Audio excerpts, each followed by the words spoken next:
Aujourd'hui, je vais vous raconter une histoire folle trouvée sur Reddit.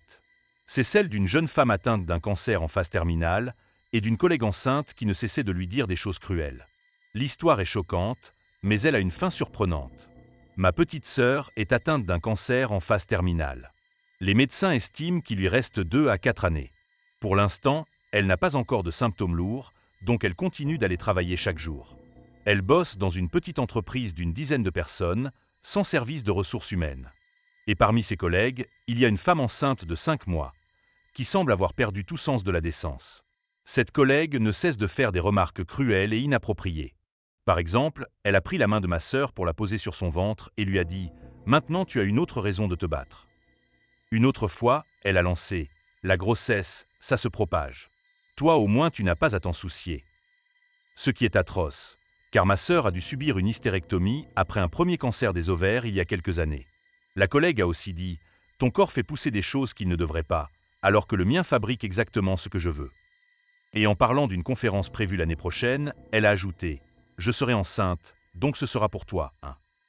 Ma sœur a répliqué sèchement « D'habitude c'est moi qui gère, mais là je meurs, alors tu vas devoir te débrouiller ». Elle est épuisée, et elle ignore souvent ses pics, mais ça ne s'arrête pas. Quelques mois plus tard, nouvel épisode. Cette femme enceinte a même commenté sur Facebook sous une publication de ma sœur où elle parlait de son cancer, juste pour rappeler qu'elle était enceinte. Alors que ma sœur et moi cherchions une réponse ferme mais polie, un ami proche a pris les devants. Il lui a répondu de façon cinglante, en la remettant violemment à sa place. Elle a immédiatement supprimé son commentaire et s'est fait toute petite. Le lendemain, ma sœur a pris les devants et en a parlé à son patron pour éviter tout drame. Le patron, un peu fataliste, lui a simplement dit « C'est ce qui arrive quand on dit n'importe quoi hors contexte ». En gros, il donnait carte blanche à ma sœur pour recadrer sa collègue comme elle l'entendait. Pas de sanction officielle, pas d'avertissement écrit. Mais au moins, il était de son côté et reconnaissait qu'elle avait raison. Le jour suivant, la fameuse collègue est venue, la queue entre les jambes, pour présenter des excuses. Depuis, elle a changé radicalement de comportement. Fini les remarques sur la grossesse ou sur le cancer.